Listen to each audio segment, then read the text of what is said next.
अस्सलाम वालेकुम 9th class. आज हम यूनिट 6 स्टार्ट कर रहे हैं, माहौल और कुदरती वसाइल। ये हमारे जो लास्ट यूनिट है 9th क्लास का, और ये हमने सफ़ा नंबर 77 से 80 तक आज हमने इसको रेडी करना है, तैयार करना है। चलें स्टार्ट करते हैं। बुक की रीडिंग की तरफ आएँ। आप भी अपनी बुक का पेज नंबर 77 ओपन करें। सबसे पहला जो टॉपिक आपको नज़र आ रहा है इस पेज पे, वो है ज़मीन का एटमॉस्फेयर। ज़मीन के एटमॉस्फेयर कहते किसे हैं? असल में ये गैसों का गिलाफ होता है जिसने ज़मीन को चारों तरफ से घेरा हुआ है, और इसकी मोटाई तकरीबन 200 किलोमीटर होती है। इन जो मैंने अंडरलाइन की हुई चीज़ आप इनको जो है आप भी इसको अंडरलाइन करें। ये एटमॉस्फेयर की डेफिनेशन है। हवा जिसमें हम सांस लेते हैं एटमॉस्फेयर का हिस्सा है। फोटोसिंथेसिस और जलने का अमल, जिसको हम रेस्पिरेशन भी कहते हैं, वो भी इसी हवा की वजह से होता है। एटमॉस्फेयर ज़मीन के टेम्परेचर को कायम रखता है और उसे सूरज की नुकसानदेह छांव से महफूज रखता है। इस पैराग्राफ में से आप एटमॉस्फेयर की डेफिनेशन को अंडरलाइन करें, जैसा कि आपको नज़र आ रहा है, मैंने भी किया हुआ है। नेक्स्ट टॉपिक है हमारा एटमॉस्फेयर की तरकीब। एटमॉस्फेयर में असल में होता क्या क्या है, पहले आप इधर देखें वाइट पेपर की तरफ। ज़मीन के एटमॉस्फेयर गैसों का गिलाफ, इसमें पहले गैसेस आएंगी, नाइट्रोजन, ऑक्सीजन और आबी बुखारात, और इसके साथ साथ कार्बन डाइऑक्साइड, आर्गन और हीलियम और ओजोन वगैरह। अब इसमें नाइट्रोजन 78%, ऑक्सीजन 21%, आबी बुखारात, कार्बन डाइऑक्साइड, आर्गन, हीलियम और ओजोन वगैरह, ये टोटल मिलके 1% बनाती हैं। और इस 1% में से 0.04% जो है वो कार्बन डाइऑक्साइड गैस है। ये इतनी मिकदार में मौजूद है। अब आप बुक की रीडिंग की तरफ आ जाएं। ये सारी मैं आपको उनकी परसेंटेज गैसों की बता दी हुई है, ये आप यहाँ से इसको रीड आउट करें। निज़ाम शमसी में हमारी ज़मीन वह स्यारा है जहाँ पर आज़ादाना हालत में पाई जाने वाली ऑक्सीजन और आबी बुखारात मौजूद हैं। जानदार सांस लेने के लिए ऑक्सीजन इस्तेमाल करते हैं। हवा में कार्बन डाइऑक्साइड गैस का तनासुब 0.04% है, जैसा कि मैंने आपको पहले भी बताया है। ताहम ये गैसें ज़मीन पर ज़िंदगी के लिए बहुत ज़रूरी हैं।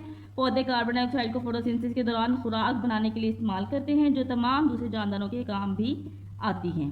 कार्बन डाइऑक्साइड ज़मीन का टेम्परेचर कायम रखने में मदद देती है। कार्बन डाइऑक्साइड सांस लेने में। Turn the next page 78। अमल से पैदा होती है। ये कार्बन डाइऑक्साइड किस तरह से पैदा होती है? सांस लेने के अमल, और जो भी हवा में चलने का अमल हो रहा है उसकी वजह से कार्बन डाइऑक्साइड गैस प्रोड्यूस हुई। जैसे कि फैक्ट्रियों में जो ईंधन चलाते हैं, गाड़ियाँ वगैरह जो ईंधन यूज़ करती हैं, पेट्रोल यूज़ करती हैं, उन सब के जलने से कार्बन डाइऑक्साइड गैस हवा में मुसलसल जो है वो शामिल हो रही है। इंसानी सरगर्मियों के नतीजे में एटमॉस्फेयर में कार्बन डाइऑक्साइड गैस की मिकदार बढ़ने से ज़मीन की आबो हवा के मुतासिर होने का अंदेशा है। यानी कि कार्बन डाइऑक्साइड गैस जो है ज़मीन का टेम्परेचर बढ़ाती है। अगर इसकी मिकदार ज़मीन के एटमॉस्फेयर में ज़्यादा हो जाएगी, इसका मतलब ज़मीन का टेम्परेचर गर्म जो है वो होना शुरू हो जाएगा ज़्यादा। अब नेक्स्ट आ जाए एटमॉस्फेयर के बारे में। हमने पढ़ा उसकी डेफिनेशन, गैसों का गिलाफ है। गैसें भी हमने पढ़ी कौन कौन सी मौजूद हैं। नेक्स्ट आ जाए एटमॉस्फेयर की मुख्तलिफ तहें।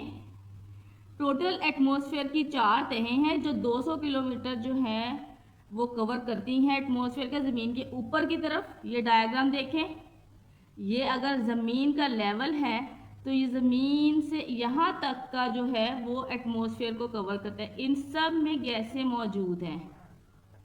अब हम सबसे पहली तय पढ़ेंगे ट्रोपोस्फेयर। डायग्राम में भी आप इसकी जो है वो मोटाई देख सकते हैं। ज़मीन से बिल्कुल ऊपर वाली जो तय है, पहली तय, वो ट्रोपोस्फेयर है और लाइट कलर की है। ये तय सतह ज़मीन से शुरू होती है, 18 किलोमीटर तक फैली होती है। हवा में मौजूद गैसों और आबी बुखारात की ज़्यादातर मिकदार इसी तय में पाई जाती है। आबो हवा और मौसम भी इसी तय में मौजूद होते हैं। हमारे सारे जो हिल्स हैं, पहाड़ वो हैं, उनकी सारी बुलंदियाँ, जितनी भी बुलंद पहाड़ हैं, लेकिन वो इस तय को क्रॉस नहीं कर पाते, वो इस तय के अंदर ही रहते हैं। नेक्स्ट जो हमारी लेयर आ रही है स्ट्रेटोस्फेयर। स्ट्रेटोस्फेयर ये ट्रोपोस्फेयर से ऊपर वाली है, जैसे कि डायग्राम में नज़र आ रहा है आपको। और ये सतह ज़मीन से 50 किलोमीटर तक की बुलंदी पर मौजूद है। और जेट तैयारे जितने भी हमारे जो प्लेन्स वगैरह हैं वो इसी में प्रवास करते हैं। स्ट्रेटोस्फीयर में एक ख़ास गैस मौजूद है जिसे ओजोन कहते हैं। आप इन जो चीज़ें मैंने अंडरलाइन की हैं आप भी इनको ज़रूर अंडरलाइन करें। ये किसी ना किसी क्वेश्चन से जो है आपको पूछ सकते हैं पेपर में इन चीज़ों के बारे में। ओजोन किसे कहते हैं ये देखिए यहाँ पे आपको मौजूद इसकी डेफिनेशन नज़र आ रही है कि स्ट्रेटोस्फीयर में ख़ास क्या हो रहा है, चलो बहुत ज़रूरी है। और इसका एक और फ़ायदा ये है कि ये सूरज की नुकसानदेह शुआएं जिन्हें हम अल्ट्रा वायलेट शुआएं कहते हैं वो उन्हें ज़मीन पे आने से रोकती हैं और दर्जा हरारत मेंटेन करती हैं अर्थ का। नेक्स्ट है जी मीजोस्फीयर। मीजोस्फीयर 85 किलोमीटर तक बुलंद है। इसकी मोटाई इतनी है, ये सर्द तय है, यानी कि इसमें जो है इसका टेम्परेचर -100 डिग्री सेंटीग्रेड है। लास्ट है थर्मोस्फीयर। ये सूरज के करीब होती है। सूरज के करीब होने की वजह से सबसे गर्म तय ये मानी जाती है और इसका टेम्परेचर तकरीबन 2000 डिग्री सेंटीग्रेड है, रिकॉर्ड किया गया है। ओजोन तय जो कि मौजूद है हमारी स्ट्रेटोस्फीयर में, इस वाले हिस्से में ओजोन तय है जो सूरज की खतरनाक शुआओं को ज़मीन पे आने से रोकती है, वो ख़त्म होती जा रही है। इसकी वजूहात आप इधर देखें, ये तो हमने ज़मीन की एटमॉस्फेयर की वो पढ़ी हैं 4 तहें, उसमें से स्ट्रेटोस्फीयर में ओजोन मौजूद है। ओजोन ख़त्म हो रही है, उसकी 2 वजूहात जो हैं एक तो सूरज की शुआएं, दूसरा क्लोरोफ्लोरोकार्बन। क्लोरोफ्लोरोकार्बन क्या है? कार्बन, फ्लोरीन और क्लोरीन, ये तीनों खतरनाक केमिकल्स हैं जो हमारी हवा में शामिल हो रहे हैं। और ये क्लोरोफ्लोरोकार्बन आते कहाँ से? फ्रिज,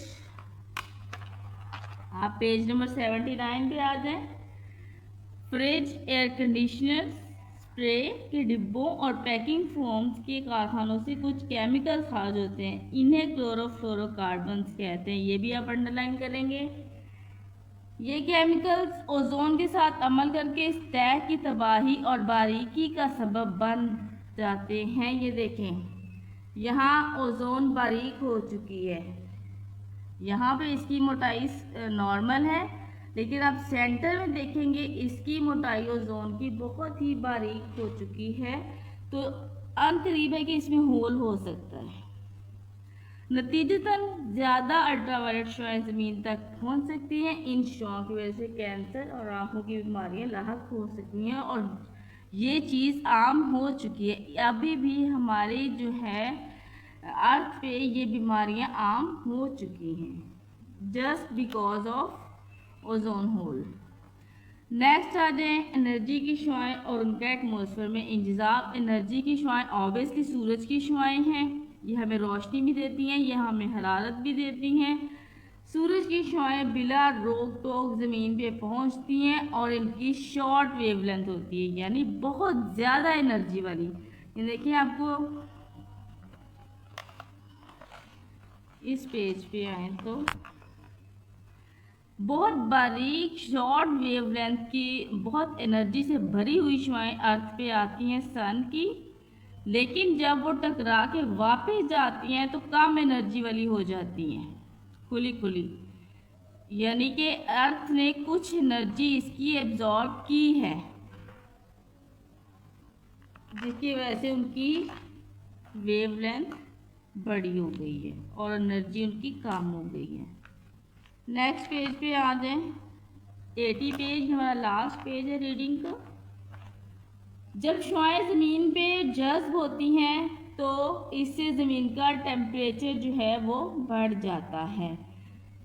इसके अलावा ये जो अल्ट्रावायलेट शुआएं हैं ये एटमॉस्फेयर में टेम्परेचर को मतवाजन रखने के लिए भी बहुत ज़रूरी हैं। कार्बन डाइऑक्साइड मतवाजन रखने के लिए भी बहुत ज़रूरी हैं। कार्बन डाइऑक्साइड और आबी बुखारात सूरज की शुआओं को ज़मीन तक गुजरने देते हैं, मगर मुनक्कस होने वाली हरारत की शुआओं को दोबारा स्पेस में जाने से रोकते हैं, यानी कि वो अर्थ में एब्जॉर्ब हो जाती हैं वो एनर्जी वाली शुआएं।